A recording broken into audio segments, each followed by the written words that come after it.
પાટણ અદાલતનો ઐતિહાસિક ફેસલો. પત્ની પર અત્યાચાર ગુજારનાર પતિને 2 વર્ષ કેદ, પ્રેમિકાને પણ જેલના સળિયા પાછળ ધકેલાઈ. નિરાધાર સ્ત્રીની અડગ લડત સામે પાખંડીઓનો પરાજય. Additional judicial magistrate Hiral P જોશીએ સંભળાવી સખત સજા. સમાજમાં પતિ પત્નીના પવિત્ર સંબંધોને લાંછન લગાડનાર અને દહેજ ભૂખી માનસિકતા ધરાવનારાઓ માટે પાટણની અદાલતે લાલબત્તી સમાન ચુકાદો આપ્યો છે. લગ્ન જીવનના પાયામાં વિશ્વાસઘાત કરી પત્નીને શારીરિક માનસિક ત્રાસ આપી અન્ય સ્ત્રીના મોહમાં અંધ બનેલા પતિ રાવલ ધવલભાઈ અને તેની સાગરી ગોરલબેન ત્રિવેદીને અદાલતે ગુનેગાર ઠેરવી જેલની સજા ફટકારી છે. સંબંધોનું ખૂન અને દહેજની લાલચ કેસની વિગતો અનુસાર 2018માં લગ્ન ગ્રંથિથી જોડાયેલી પીડિતાને લગ્નના થોડા સમય બાદ જ પતિ ધવલભાઈના અન્ય સ્ત્રી આરોપી નંબર 2 ગોરલબેન સાથેના અનૈતિક સંબંધોની જાળ થઈ હતી. પત્નીને રસ્તામાંથી હટાવવા માટે આ જોડીએ હીન કક્ષાની માનસિકતા અપનાવી હતી. પત્નીને ગંદી ગાળો આપી મારઝૂડ કરી અને દહેજની માંગણી કરી માનસિક મરણતોલ ત્રાસ ગુજારવામાં આવ્યો હતો. અદાલતનો કડક હુકમ અને સજા. પાટણના additional judicial magistrate first class Hiral P જોશીએ બંને પક્ષોની દલીલો અને ડિજિટલ પુરાવાઓને ગ્રાહ્ય રાખી નીચે મુજબ સજાનો હુકમ કર્યો છે. આરોપી નંબર 1 પતિ ધવલ રાવલ ઈપીકો કલમ 898 પત્ની પર ક્રૂરતા મુજબ 2 વર્ષની સાદી કેદ અને રૂ 10,000 દંડ તેમજ કલમ 504 હેઠળ અન્ય 6 માસની કેદ અને રૂ 5,000 દંડની સજા ફટકારી છે. જ્યારે આરોપી નંબર 2 ગોરલબેન ત્રિવેદી ને ઈપીકો કલમ 504 અને 104 હેઠળ 6 માસની સાદી કેદ અને રૂ 5,000 દંડની સજા ફરીથી ફટકારી છે. અદાલતે સ્પષ્ટ કર્યું છે કે જો આરોપીઓ દંડ ભરવામાં કસૂર કરશે તો તેમને વધુ કેદ ભોગવવી પડશે. વળી આરોપીઓ પાસેથી વસૂલાયેલી દંડની તમામ રકમ પીડિતાને વળતર તરીકે ચૂકવવાનો માનવીય અભિગમ પણ ન્યાયાધીશે દાખવ્યો છે. વકીલોની ધારદાર દલીલો. આ કેસમાં પીડિત મહિલા વતી સરકારી વકીલ કેસી વકીલે મજબૂત દલીલો રજૂ કરી હતી.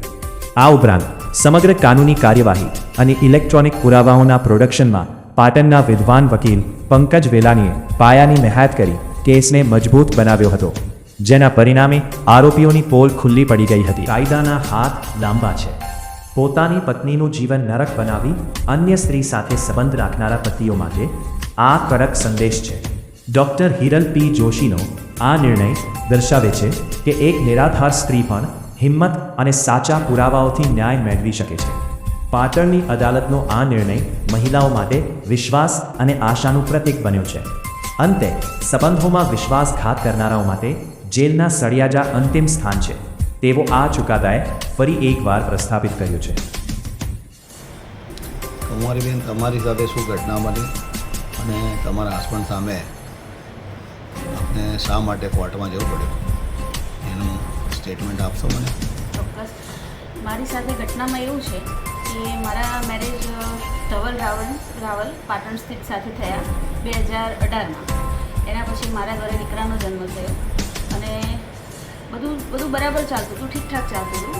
પણ આ દરમિયાન કોરોના વખતે એમને ગોરલ ત્રિવેદી, એમની સાથે સિંગર છે, એમની સાથે ખોટા સંબંધોમાં લિપ્ત થતા એમને મારી સાથે ખોટું વર્તન સ્ટાર્ટ કર્યું, મારી સાથે, મારા દીકરા સાથે, બરાબર. અને બેન બનાવીને પહેલાં શરૂઆત એને બેન બનાવીને એને ઘરમાં લાવવાથી કરી. પછી ધીરે ધીરે લોકોની વાતો સાંભળીને થોડા પ્રૂફ ભેગા કરીને એવો ખ્યાલ આવ્યો કે આ લોકો ભાઈ બહેન ના હોવાથી કંઈક અલગ જ છે. અને એનું ફેમિલી એને ફૂલ સપોર્ટમાં છે. ઘણો બધો પ્રયત્ન કર્યો કે આ બધું સુધરી જાય, પૂરું થઈ જાય. સામાજિક લેવલે સમાજના અગ્રણીઓ, કુટુંબના મોટા વડીલો, કુટુંબની બધી રીતે પ્રયત્ન કર્યો, પણ કોઈ રીતે આ લોકો કહેવાય ને કે મારા પક્ષમાં ના ઉભા રહ્યા અને સપોર્ટ એ બંનેને વધારે કર્યો, બંનેના ફેમિલીએ. એટલે પછી મેં છેવટે પાટણ કોર્ટમાં 2021માં હું FIR થ્રુ કોર્ટમાં ગઈ અને આજે 6 વર્ષે મને ફાઇનલી ન્યાય મળ્યો, બંનેને સજા થઈ અને ફાઇનલી હવે ઠીક છે, સંતુષ્ટ છું આ વસ્તુથી.